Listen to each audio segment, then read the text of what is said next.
Coming up next on Arizona Horizon, we'll hear from a national economist about jobs that will be created by Arizona road projects. And June is National PTSD Awareness Month. We'll hear about veterans and PTSD. And we'll meet a kid rapper with an anti-bullying message. That's next on Arizona Horizon. Arizona Horizon is made possible by contributions from the Friends of Arizona PBS, members of your PBS station. Thank you. Good evening. Welcome to Arizona Horizon. I'm Rick DeBrule, filling in for Ted Simons tonight.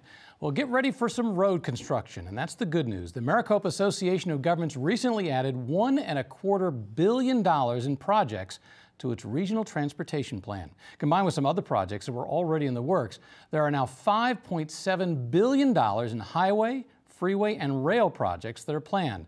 But this means more than just roads. And here to talk about the jobs created by all that spending is Ken Simonson, the chief economist of the Associated General Contractors of America, and from Scottsdale, Mayor Jim Lane, who is the chair of the MAG Economic Development Committee. And Mayor Lane, we're going to start with you. Let's talk about what these projects are. What kind of things are we going to be doing here in the Valley to spend, and perhaps around the state, that $5.7 million?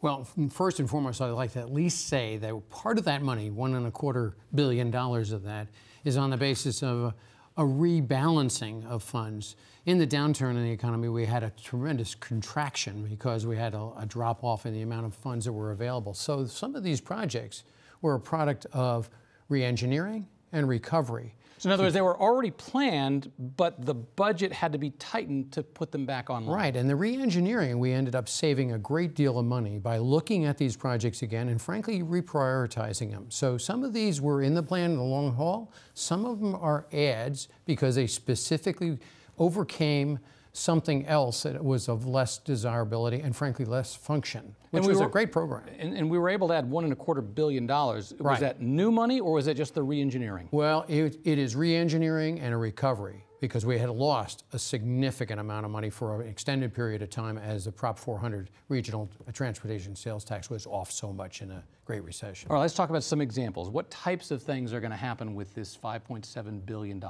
Well, we've got a number of things, of course, and the adds to it was a study that really told us that the exchanges on I-17, the overpasses and those exchanges, really were carrying more traffic than I-17 in those sections of things. And so that was a major, not only a part of the re-engineering, but also a rethinking of what application was. That's a new one. We've got fixing the Broadway curve. Fixing the Broadway curve is obviously part of one of our spine issues, and that's the I-17 into the I-10.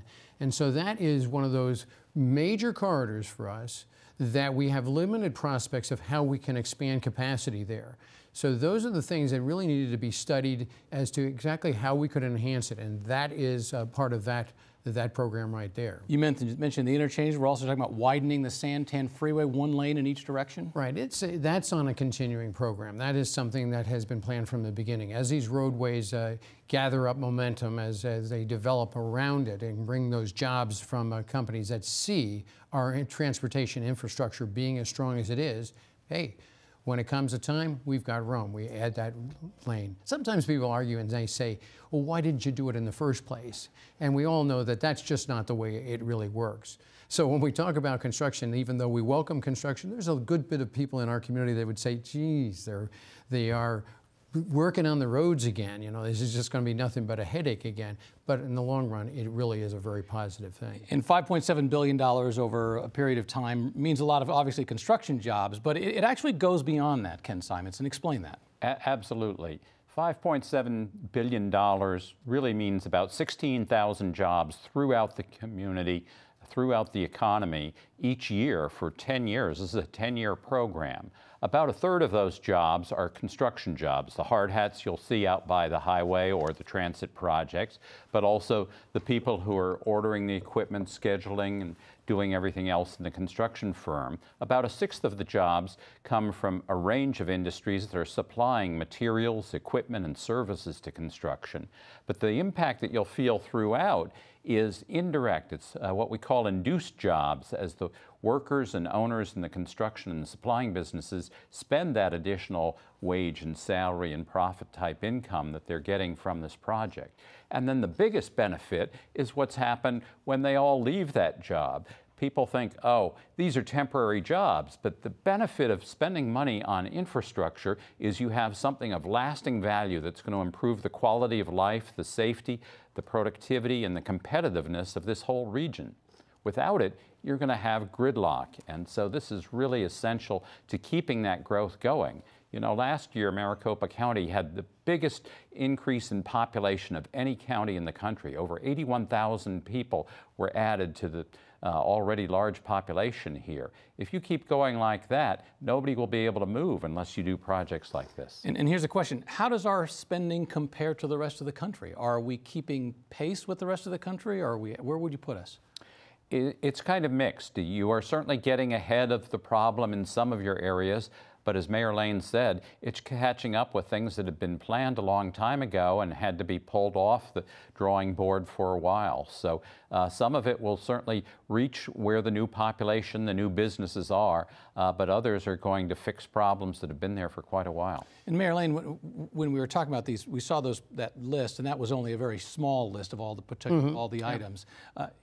How widespread are these in terms of, you know, is it just one area of the valley that's going to be affected, or is it everywhere? You know, we have a conscious effort really to make sure that we're addressing the issues, and this is a prioritization. We're not trying to be too political about it, but we're into solving problems and where issues are developing, and we know issues will develop. That's what part of the master plan has been all along. So that's, the direction is, to answer that question, is it's widespread. And, you know, if I could just add a little something to what we're talking about with regard to, in economic development, which is frankly what we're talking about here, as transportation plays a major role in that, and it's not just the jobs on the construction of it. It's what it says, and I think, you know, Ken did talk a little bit about this as well, what it says about a community that has that infrastructure and is addressing it on a continuing basis in a responsible way. And that's really what I think the secret has been for us. That, yeah, do we have traffic jams still? Yes, but they pale in comparison to some of our major competitors. And when businesses look at the valley and our region in comparison to some cities that have been laggard in responding to it. And I wouldn't want to pick on anyone, but there are some very but there are some big cities. and we're almost out of time, but how significant is this in terms of, you know, you talk about, Mayor Lane's talking about that. I mean, is it going to make a big difference for us here in Arizona in terms of that ability to bring in business? Oh, I think it's already been demonstrated that businesses are flocking to the valley here. The whole state has one of the highest growing populations, and you're really seeing an improvement in state income and gross state product. This type of investment typically adds $3 to the state's gross domestic product for a dollar put into the project. So real multiplier there. Okay, once again, Ken Simonson, the Chief Economist for the Associated General Contractors of America. Thank you. Scottsdale Mayor Jim Lane, thank you for being here as well. We appreciate your time. This is Arizona Horizon, and up next, we're going to talk about PTSD and veterans. We're in the middle of rather a drama. I've been thinking about the circumstances of the crime and the nature of love. It's romantic, is it? Isn't it? Seems to me as if the answer is right in front of you. I'm a high-functioning sociopath. You are being irrational. Need to go. Will you do a blood test? No. You want to hit me now? I don't know what this is, but you got me good, just like you do. Do you think that makes me a wicked woman, sister? Will the prisoner rise? There is only one thing I would like. Pain. Sex? Heartbreak. Or love? Oh, yummy.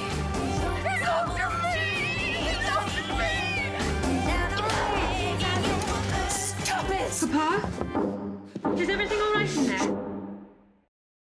Get the inside scoop on what's happening at Arizona PBS. Become an insider. You'll receive weekly updates on the most anticipated upcoming programs and events. Get the Insider delivered to your email inbox. Visit azpbs.org to sign up today. Well, June is National PTSD Awareness Month. It's a nationwide effort to raise public awareness about PTSD and effective treatments. Now, many of those suffering from PTSD have served in our nation's military, with an estimated 540,000 veterans suffering from the debilitating condition. Now, here to talk about this very important issue is Dr. Amy Sarin, Chief Science Officer and co-founder of the Touchpoint Solution, along with Reese Green, a Marine Corps veteran who volunteers with Ripple Effect, a nonprofit that helps veterans struggling with suicidal thoughts and PTSD. Now, it should be noted, Mr. Green does not suffer from PTSD, but he's working with this organization. That's why I brought him in. And Dr. Sarin, let's start with you. Let's talk about the symptoms. Let's talk about, how do you know when somebody has PTSD as opposed to just stress? If someone's been through trauma and they re-experience the event, try to avoid things that are associated with it, have difficulty sleeping, and just really kind of is in a state of hyperarousal and nervous system arousal, then those are typically the symptoms associated with having PTSD rather than just stress. And where does it begin to manifest? You know, for example, when you've got a veteran who returns home from overseas, is it the moment the event happens? Is it when they get home? Is it when there's some traumatic event after that? When does it begin to manifest? When do you see it? It's different for everybody. Sometimes it's right after a traumatic event, but sometimes people can go through a series of what we call smaller traumatic events and then eventually end up with PTSD. So it just varies with the event and the individual. And is there a wide spectrum of the experiences that people have and the way they feel PTSD? There can be, there's usually some overlap, but usually what happens is that people get some of the experiences where they are having a hard time sleeping or they are too hyper-aroused a lot. And those are usually the two things that are the most common issues with PTSD. And Reese Green, let's talk to you about, obviously you were in the Marine Corps, everybody has a different experience as they go through that, but you're working with an organization, and it was founded by a woman whose son committed suicide. And explain that story and the significance of it. Yes, sir. I came across Wendy Shackley, who started the Ripple Effect, rippleeffect.org, and she started it in honor of her late son, Joel Shackley, who was in the Army. He was a veteran of the Iraqi Freedom and Operation Enduring Freedom War, in fact, in Afghanistan as well. And he came home and things weren't right, and he was diagnosed with PTSD and was issued medication and started to self-medicate beyond that and was prescribed other treatments. And it got to a point where he was medicating heavily, and he ended up taking his own life. And Arizona has the highest rate for suicide amongst veterans. Nationally, 22 veterans a day commit suicide in this country. And Wendy wanted to do something and make it her life's mission to take that number from 22 to 0. And what I've learned just through the industry and also as a consumer of Touchpoint Solutions is it does reduce anxiety and stress, and it's something that we're gonna co-partner on and bring this and hopefully be a game changer. So Dr. Sarin, what are the treatments? What can somebody do when they're in this situation and I imagine some people probably want to deal with it on their own, probably not the best solution. I don't recommend that. Exactly. Right. So what are the treatments that work? So the best treatments for PTSD are EMDR therapy and trauma-focused cognitive behavioral therapy. Okay, big words and letters, so let's explain what those mean. EMDR is eye movement, desensitization, and reprocessing, and is a therapy that adds something called bilateral stimulation to improve the effect. And in trauma-focused therapies, there's other elements besides just talking and listening that seem to produce a better effect. And we've taken the bilateral stimulation component out of EMDR and put it in a consumer product so individuals with PTSD can have access to stress relief in real time when they're not in their doctor's offices. And going back to the treatment, so if I'm somebody and I know somebody who I feel has a problem, how do I reach out and help that person? I think that you could encourage that person to talk to a doctor that does one of the top 2 treatments. But so often it's hard to get somebody to break down that wall, to admit that they have that problem, isn't it? I think so. I think there's still a stigma about things. People think there's some kind of weakness that creates PTSD, and we've shown in our science that that's absolutely not the case. You know, anybody is susceptible to PTSD based on their experiences. And so it's too bad that people are, try to brush this under the rug. They suffer with sleepless nights and stress and outbursts and relationship problems and addictions, and it really doesn't have to be that way. PTSD is curable. And Reese, let's talk about what your organization does in terms of reaching out and trying to spread that message and help people understand. What do you do? We do a lot of suicide prevention workshops. We reach out to veterans. Typically, a veteran, when he exits the military, there's a program that transitions them from military service and back into society. It's not dialed in all the time, so when veterans reintegrate back into society, they're not dialed in sometimes. So we try to reach those veterans at schools, homeless shelters, wherever they could be, wherever we get feedback from veterans, where other veterans are. And we have hotlines at the rippleeffectaz.org, and we work with other veteran services to help with jobs, legal services, stuff like that, all things veterans. So once again, it's rippleeffectaz.org is where the people find the information. Yes, sir. And then, Dr. Sarin, one last question, fairly briefly. Have we made much progress in this area? I mean, my brother came back from Vietnam back in the mid-'70s. This neuroscience has made huge progress. PTSD is curable. And there's solutions like the bilateral stimulation that in real time people can have access to stress relief, but people are not accessing these solutions. And a lot of times medications are being prescribed when that's not recommended, and people are going to other things that are not as effective. But this epidemic doesn't have to continue to be an epidemic.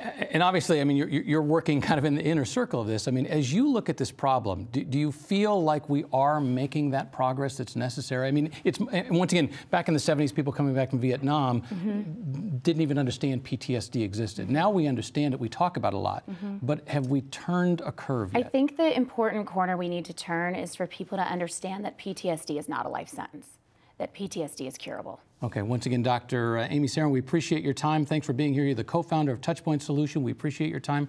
Reese Green, you're all with the Ripple Effect, rippleeffectaz.org. We appreciate your time as well. Hopefully, once again, we can bring at least the awareness of it this month, because this is PTSD Awareness Month. Well, let's go on and talk about some other things. On a slightly lighter note, there aren't a lot of 13-year-olds who already have their eye on a career, but we'll meet one who's trying to make his mark in the world coming up in just a moment.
All right, you probably know a few 13-year-olds, but do you know many who have already plotted out their career? We met one who's trying to make his mark on the world. Producer Blakely McHugh and photographer Rob McJanet introduced us to a kid rapper who has a message. Let's go! 13-year-old Frankie Vieira is not a typical teenage boy. After school, the girls want me home. Instead of spending his weekdays in the classroom, when I go, he spends his time in the studio. Behind the scenes. Recording music. Frankie caught the bug early. I'm in a whole different class. After seeing some of the groups his dad managed perform. It touched my heart being able to see everything, so I was like, dang, I want to do this. So my dad brought me to the studio, and that's when I recorded my first song. Yeah, go, Dad, go. He recorded his first song, Look at Me, when he was just 9 years old. All right, let's do the ad-libs to the first. Since then, he's recorded over 14 songs. Nobody. I love everything about it. I mean, I treat it as a hobby. Treat it as it's a sport to me. But Frankie's songs aren't all about being a teen. He's also trying to send a message. In 4th grade, Vieira's friend was the victim of bullying. The song, Say Something, tells the story of kids who are victimized. Seeing kids get bullied on the news, at school, when I used to go to public school, that's what inspired me. I went in the studio and I wrote it. It's lunchtime. The message is simple. Say some. Kids shouldn't be afraid to be themselves. I hoped everyone heard my message. You guys be you. Don't worry about anything else because bullying's a lot of negativity for the kids. So you guys be you. The song struck a chord. It was nominated for a Grammy in 2016, going up against heavyweight artists like Drake and Nicki Minaj. Is that on the second hook? His dad, Frank Vieira, isn't surprised by the success. I mean, it's awesome for him to be able to speak about what he sees out in the streets, to have a voice at a young age, you know, to be able to improvise to other kids and you know, have his whereabouts and get kids to pay attention to him. I think it's a beautiful story, you know. And Frankie is determined to tell more. His success meant dropping out of middle school and starting online school. Before we got involved with Arizona Virtual Academy, I mean, it was difficult, from teachers calling and saying that, you know, he was missing so many days, his mom having to go and get homework. You know, we were constantly missing 2-3 weeks at a time, you know, out of a month. Now, Frankie gets to juggle school and studio at his own pace. Oh my God. He likes the flexibility, but it's not without sacrifice. The difference is, like, you're at home, you're not with other kids. Like, it's, you don't see the teacher in person, you don't see other kids in person. It's just you on the laptop for about 5 to 6 hours. But with the studio calling and future Grammys on the line, Frankie is going to keep plugging away, being a kid, who fresher than me, and being a recording artist. Big dog. One with a message that only a teen can tell.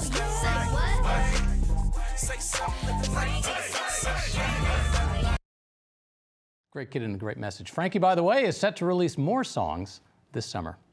Well, Wednesday in Arizona Horizon, we'll discuss the opioid epidemic in Arizona after the governor declares an emergency. Hear how the city's fared in the past legislative session. That's Wednesday at 5:30 right here on Arizona Horizon. That's all for this edition of Arizona Horizon. We'll see you back here tomorrow night.